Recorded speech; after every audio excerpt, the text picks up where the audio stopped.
Welcome back दोस्तों। आज का हमारा टॉपिक है जनरल नॉलेज, जनरल अवेयरनेस और करंट अफेयर्स का। दोस्तों, आप किसी भी एग्जामिनेशन की तैयारी कर रहे हैं तो ये तीनों सब्जेक्ट हर एग्ज़ाम में बहुत ही महत्वपूर्ण साबित होते हैं। तो चलिए आज का वीडियो स्टार्ट करते हैं।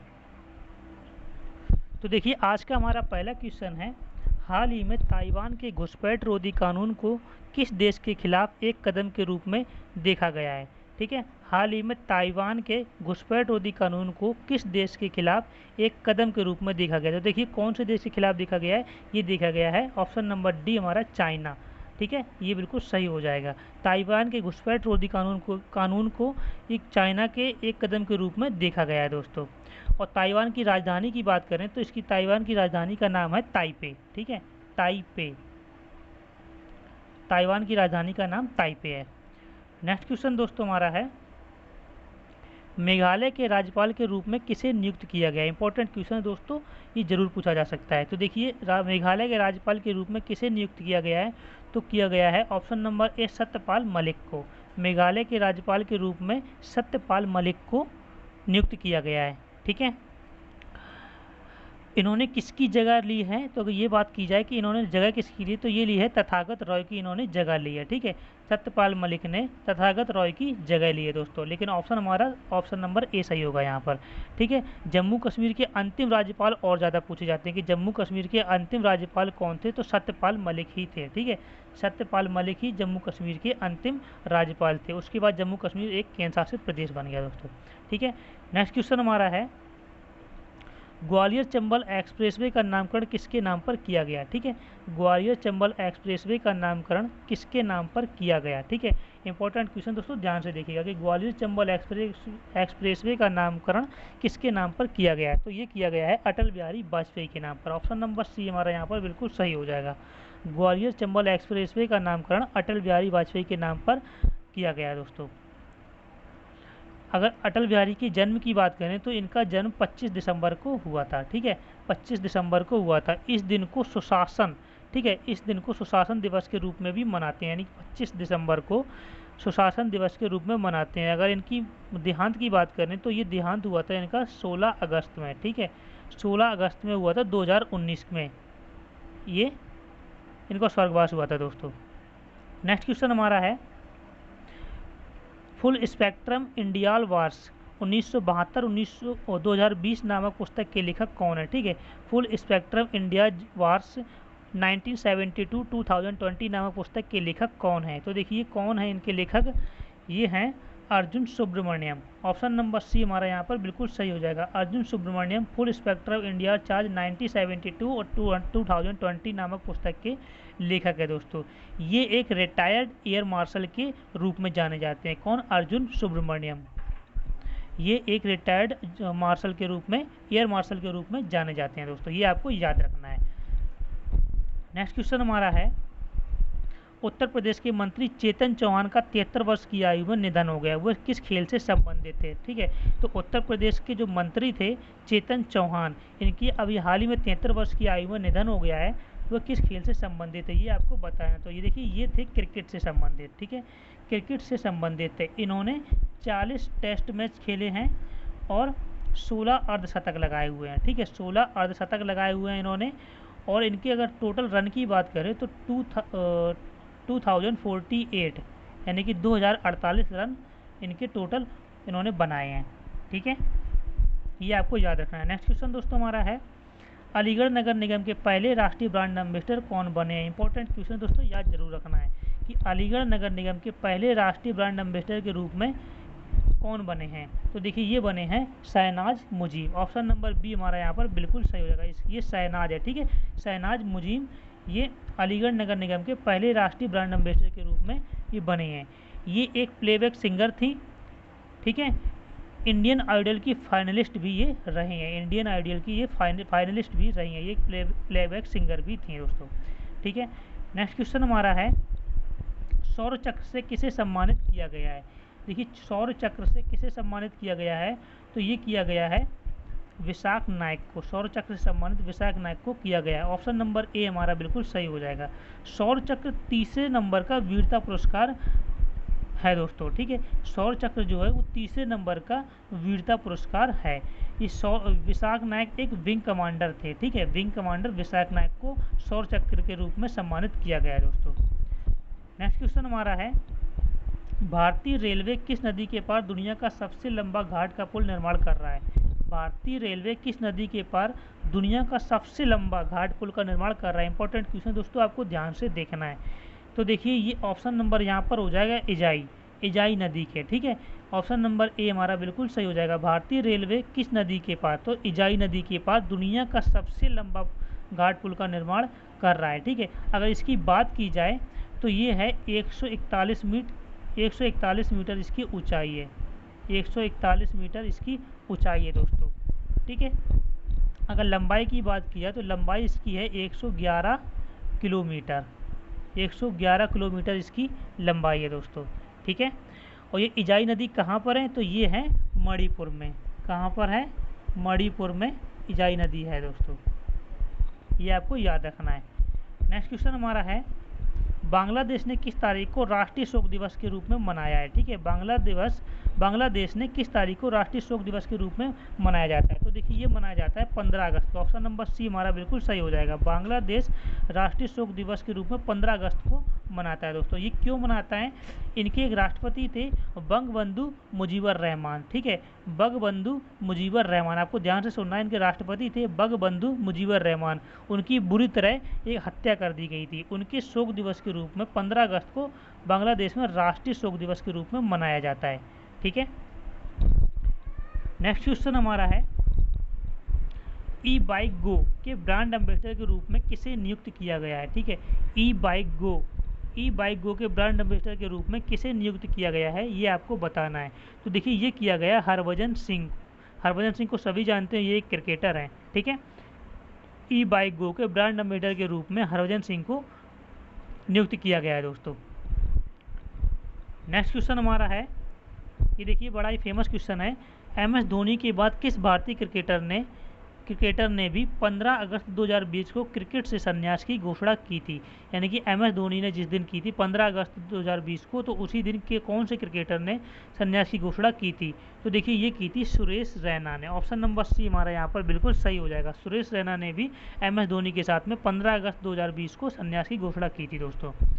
नेक्स्ट क्वेश्चन हमारा है, गो एयर के CEO के रूप में किसे नियुक्त किया है? ये आपको जरूर याद रखना है, इंपॉर्टेंट क्वेश्चन रहेगा दोस्तों ये। ठीक है, गो एयर के CEO के रूप में किसे नियुक्त किया गया है? तो देखिए, किसे नियुक्त किया गया है, ये किया गया है कौशिक कोना। ठीक है, कौशिक कोना को गो एयर के CEO के रूप में नियुक्त किया गया है। इन्होंने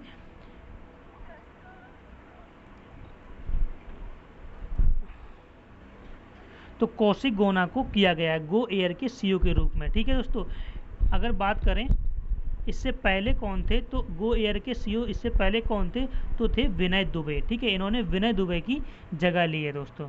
ठीक है, नेक्स्ट क्वेश्चन हमारा है, भारत 15 अगस्त 2020 को कौन सा स्वतंत्रता दिवस मनाता है? ठीक है, अभी हाल ही में 15 अगस्त 2020 को भारत ने कौन सा स्वतंत्रता दिवस मनाया है? तो ये मनाया है 74वां स्वतंत्रता दिवस। ठीक है, आपको पता है कि स्वतंत्रता दिवस के दिन प्रधानमंत्री नरेंद्र मोदी या फिर कोई भी प्रधानमंत्री लाल किले में अपना भाषण देता है। तो अभी हमारे प्रेजेंट टाइम के प्रधानमंत्री मोदी हैं, नरेंद्र मोदी जी हैं, उन्होंने अभी हाल ही में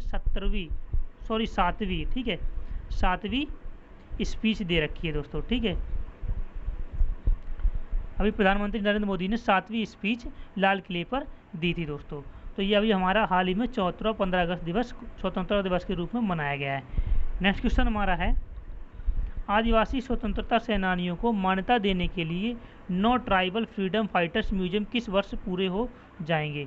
ठीक है, तो आदिवासी स्वतंत्रता सेनानियों को मान्यता देने के लिए 9 ट्राइबल फ्रीडम फाइटर्स म्यूजियम किस वर्ष पूरे हो जाएंगे? तो ये हो जाएंगे 2022 में। ठीक है, जितने भी फ्रीडम फाइटर्स हैं उनकी याद में म्यूजियम बनवाया जा रहा है। तो ये म्यूजियम बनवाया जा रहा है 9 स्टेट में। ठीक है, 9 राज्य में म्यूजियम बनवाया जा रहा है। अगर बात की सबसे बड़ा म्यूजियम किस राज्य में बनाया जाएगा, तो गुजरात में। ठीक है, गुजरात राज्य में सबसे बड़ा म्यूजियम बनाया जाएगा। ठीक है, नेक्स्ट क्वेश्चन हमारा है, दुनिया का चौथा सबसे अमीर आदमी कौन बना है, ठीक है, दुनिया का चौथा सबसे अमीर आदमी कौन बनता है, तो देखिए ये बने हैं हमारे देश के मुकेश अंबानी जी, ठीक है, दुनिया के चौथे सबसे अमीर व्यक्ति मुकेश अंबानी जी अभी हाल ही में बने हैं, ठीक है। नेक्स्ट क्वेश्चन दोस्तों हमारा है, विश्व हाथी दिवस 2020 कब मनाया जाता है, तो विश्व हाथी दिवस 2020 कब मनाया जाता है, तो ये इसका राइट आंसर हो जाएगा हमारा 12 अगस्त को, ठीक है, 12 अगस्त को विश्व हाथी दिवस 2020 मनाया गया है दोस्तों, 12 अगस्त को। नेक्स्ट क्वेश्चन हमारा है, पीसीए द्वारा स्वर्गीय महाराजा यादवेंद्र सिंह के नाम पर कौन सा स्टेडियम बनाया गया है, ठीक है, पीसीए द्वारा स्वर्गीय महाराजा यादवेंद्र सिंह के नाम पर कौन सा स्टेडियम बनाया गया है, तो ये बना गया है मुल्लानपुर, ठीक है, मुल्लानपुर स्टेडियम पीसीए द्वारा स्वर्गीय महाराज यादवेंद्र सिंह के नाम पर बनाया गया है, ठीक है। ऑप्शन नंबर बी हमारा यहाँ पर बिल्कुल सही हो जाएगा। ये कहाँ पर है, तो ये हमारा है चंडीगढ़ में, ठीक है, चंडीगढ़ में ये है। और बात करते हैं कि संसार के सबसे बड़े स्टेडियम की बात करते हैं दोस्तों, तो संसार का सबसे बड़ा स्टेडियम है सरदार पटेल स्टेडियम, जो कि कहाँ पर, गुजरात राज्य में है। सरदार पटेल स्टेडियम को हम मोटेरा स्टेडियम भी बोलते हैं दोस्तों, इसका दूसरा नाम मोटेरा स्टेडियम भी है। एक क्वेश्चन और भी बन जाता है कि भारत का सबसे पुराना स्टेडियम कौन सा है, तो भारत का सबसे पुराना स्टेडियम है ईडन गार्डन, जो कि कोलकाता में स्थित है दोस्तों।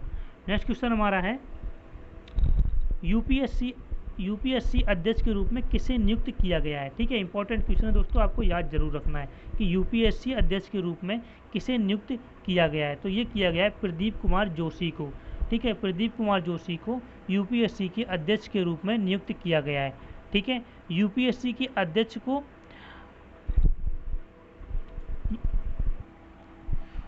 यूपीएससी के अध्यक्ष के रूप में किया गया है प्रदीप कुमार जोशी को किया गया है दोस्तों, ठीक है। अब बात करते हैं यूपीएससी के अध्यक्ष को शपथ कौन दिलाता है, तो देखिए यूपीएससी के अध्यक्ष की आर्टिकल 316 के तहत बनते हैं, ठीक है, आर्टिकल 316 के तहत यूपीएससी का अध्यक्ष बनता है, जिसको शपथ हमारे राष्ट्रपति जी दिलाते हैं, ठीक है। इनका कार्यकाल होता है 6 वर्ष का, कितना होता है, 6 वर्ष का, या फिर 65 एज तक, ठीक है। अब इनमें से जो भी पहले आ जाएगी वो रिटायर्ड हो जाएंगे, ठीक है, या फिर 6 वर्ष का हो जाएगा या फिर 65 एज पे हो जाएंगे।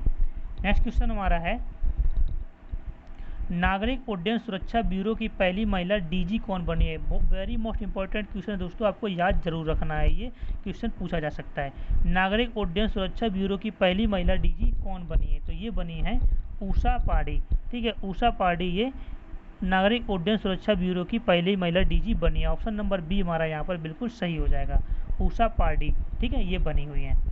नेक्स्ट क्वेश्चन हमारा है, भारतीय बिस्मार्क के नाम से किसे जाना जाता है, भारतीय बिस्मार्क के नाम से किसे जाना जाता है, तो ये जाना जाता है वल्लभ भाई पटेल को, ठीक है, भारतीय बिस्मार्क के नाम से वल्लभ भाई पटेल को जाना जाता है दोस्तों। वल्लभ भाई पटेल की बात करते हैं, तो वल्लभ भाई पटेल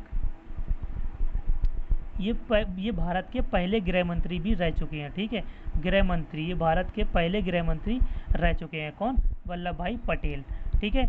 इनका जन्म हुआ था 31 अक्टूबर को, इनका जन्म 31 अक्टूबर को हुआ था। 31 अक्टूबर को एकता दिवस के रूप में हम लोग मनाते हैं, ठीक है, एकता दिवस के रूप में मनाते हैं दोस्तों, ठीक है। नेक्स्ट क्वेश्चन हमारा है, भारतीय रेलवे ने कितने रेलवे स्टेशनों को सोलराइज किया है, तो देखिए भारतीय रेलवे ने कितने रेलवे स्टेशन को सोलराइज किया है, तो ये किया है 960 प्लस, ठीक है, ऑप्शन नंबर सी हमारा यहाँ पर बिल्कुल सही हो जाएगा, 960 प्लस भारतीय रेलवे ने स्टेशनों को सोलराइज किया है, ठीक है। इनका टारगेट है 198 मेगावाट बिजली लाने का, ठीक है, क्या है, 198 मेगावाट बिजली लाने का इनका टारगेट है दोस्तों, ठीक है। नेक्स्ट क्वेश्चन हमारा है, अदन प्रमुख बंदरगाह है, ठीक है, अदन प्रमुख बंदरगाह ये तो कौन से देश में है, ये है यमन में, ठीक है, यमन कंट्री में अदन प्रमुख बंदरगाह है, ठीक है। नेक्स्ट क्वेश्चन हमारा है, कर्डम मल्लेश्वरी किस खेल से संबंधित है, वेरी मोस्ट इंपॉर्टेंट क्वेश्चन है दोस्तों, ये पेपरों में कई बार पूछा गया है, कर्डम मल्लेश्वरी किस खेल से संबंधित है, तो ये है भारोत्तोलन, ठीक है, वेट लिफ्टिंग से ये संबंधित है, वेट लिफ्टिंग से ये संबंधित है, कर्डम मल्लेश्वरी भारोत्तोलन से संबंधित है दोस्तों, ये आपको याद रखना है। नेक्स्ट क्वेश्चन हमारा है, येलो बुक किस देश सरकार की रिपोर्ट या प्रकाशन है, ठीक है। येलो बुक जो है किस देश सरकार की रिपोर्ट या प्रकाशन है, तो ये हमें बताना है कौन से देश की है येलो बुक। येलो बुक है हमारी फ्रेंच सरकार की, ठीक है, ये आपको याद रखना है दोस्तों। येलो बुक जो है वो फ्रेंच सरकार की रिपोर्ट या प्रकाशन है दोस्तों। तो आज का वीडियो में इतना ही रखते हैं दोस्तों, मिलते हैं आपको नेक्स्ट वीडियो में, तब तक के लिए धन्यवाद।